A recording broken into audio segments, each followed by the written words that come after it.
পরিমাণে কম ও নিম্নমানের সামগ্রী দিয়ে রাস্তা সংস্কার হচ্ছে এমন অভিযোগে শুক্রবার বিক্ষোভে ফেটে পড়লেন গ্রামবাসীরা। ঘটনাটি ঘটে গোঘাটের কুমুরসা গ্রাম পঞ্চায়েতের চকহরি গ্রামে। রাস্তার উপর গাছের ডাল ফেলে বিক্ষোভ দেখিয়ে তারা কাজ বন্ধ করে দেন। অভিযোগ, প্রায় 3 কিমি রাস্তা সংস্কারের জন্য রাবিশ ফেলা হয়, কিন্তু ঠিকাদার স্থানীয় অঞ্চল সভাপতির নেতৃত্বে কিছু সামগ্রী অন্যত্র সরিয়ে নিয়ে চলে যান। এই অভিযোগ ঘিরেই ক্ষোভে ফেটে পড়েন এলাকাবাসী। তবে তৃণমূলের কুমুরসা অঞ্চলের সভাপতি তাঁর বিরুদ্ধে ওঠা অভিযোগ অস্বীকার করেছেন। তিনি জানান, সাময়িকভাবে সংস্কারের কাজ করা হচ্ছে, ইতিমধ্যেই রাস্তা পাকা করার অনুমোদন মিলেছে, অর্থ বরাদ্দ হলেই নতুনভাবে কাজ শুরু হবে।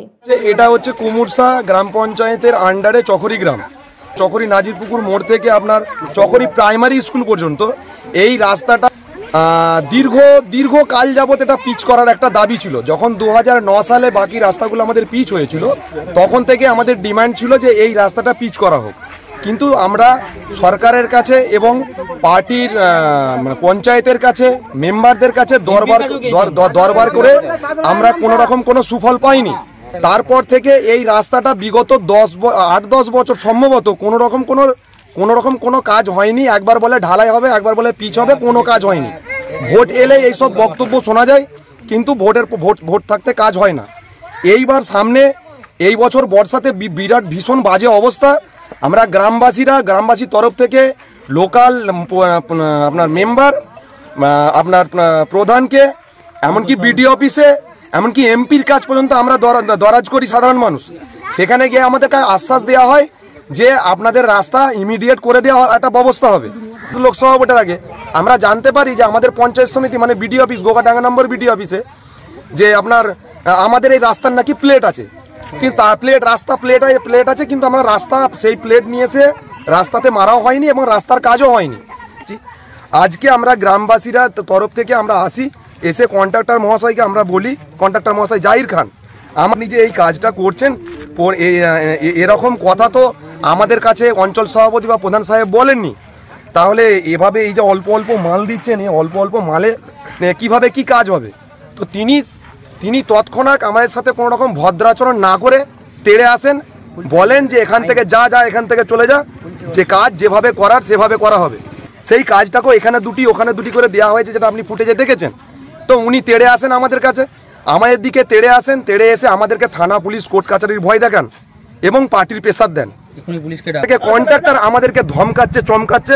দেখি সকালবেলা এখান থেকে অন্য জায়গায় পাঠানো হচ্ছে বস্তা মাল। তার আগেও হয়তো কিছু মাল পাঠানো হয়েছে। সেটা আমরা যখন কন্ট্রাক্টরকে বলি, ট্রাক্টর এসেছিল, ট্রাক্টর দাঁড়িয়েছিল ওখানে, এখনো দাঁড়িয়ে আছে দেখতে পাচ্ছেন। ওই ট্রাক্টরে করে মাল পাঠানো হয়েছে।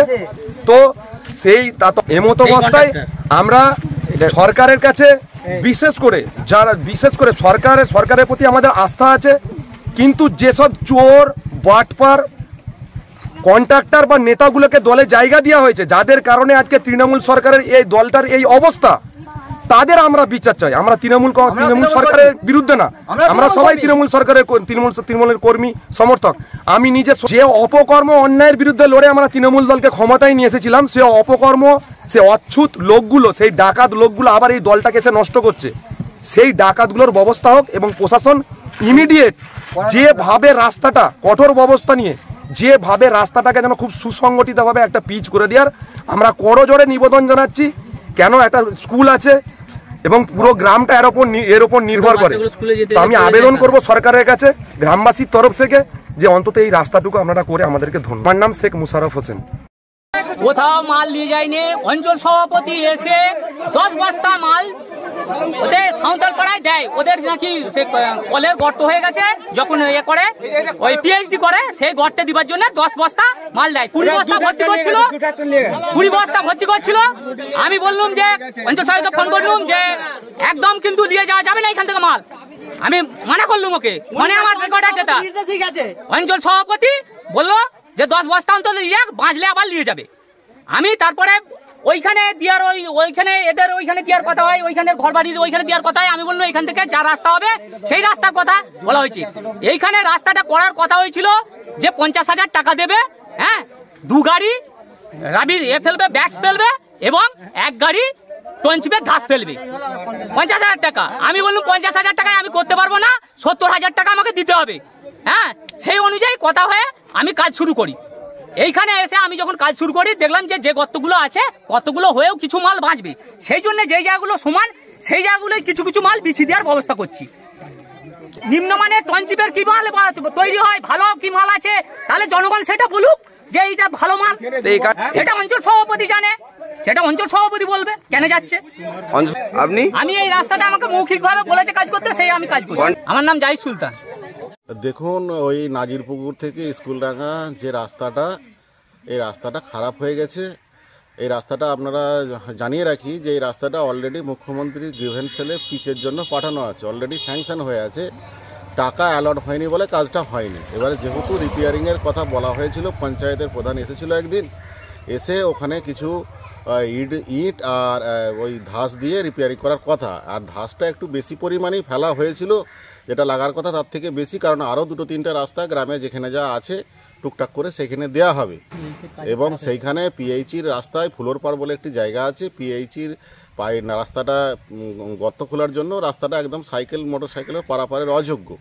তারা মাত্র ওই 18-20 ওই ধামা মাল তারা বস্তায় করে নিয়ে গেছে এবং ভুটভুটি করে নিয়ে গেছে। ট্রাক্টরের কোনো গল্পই নেই, আর চুরির কোনো গল্প নেই, কারণ এটা কেউ নিয়ে ব্যক্তিগতভাবে, আমি ব্যক্তিগতভাবে নিয়ে আমার বাড়িতেও দিইনি। সেটাও পঞ্চায়েতের রাস্তা, সেটাও 2টো জায়গা খারাপ হয়েছিল, তারা বলেছিল, অনুরোধ করেছিল, এবং মালটা বেশি যেহেতু ফেলা ছিল 2-3টে জায়গা দেওয়ার কথা, সেই হিসাবেই তারা নিয়ে গেছে। এটা যেটা অভিযোগ করছে এটা পুরো ভিত্তিহীন অভিযোগ। হ্যাঁ, আমি এই গ্রামেরই মানুষ, আমরাও চাই যে গ্রামের রাস্তা পারাপারের অযোগ্য হয়ে গেছিলো যেটুকু, সেইটুকু যাতে মোটামুটি চালিয়ে দেওয়া যায়। আর আপনাকে বলে রাখি, এইটা নতুন পিচ রাস্তা নয়। হয়তো অনেকে ভাবছে যে রাবিসে এই ধাসটা পড়েছে বলে এটা ওদের পিচ রাস্তা হচ্ছে, পিচ রাস্তা নয়, এটা রিপেয়ারিং পঞ্চায়েতের অনুফান্ড থেকে হচ্ছে। কাজল রায়, অঞ্চল সভাপতি, কুমুরসা অঞ্চল তৃণমূল কংগ্রেস। নিউনুর সোফা সেন্টার, এখানে সমস্ত রকম সোফা পাইকারি ও রিটেলে বিক্রয় করা হয়। সমস্ত সোফা নিজস্ব কারখানায় তৈরি করা হয়। প্রোপাইটার হানিফ হোসেন খাঁ ও রুহুল হোসেন খাঁ, বড়ডোঙ্গল হাটতলা সিনেমা হলের সন্নিকটে, হুগলি। যোগাযোগ 7797170093 এবং 9382003105।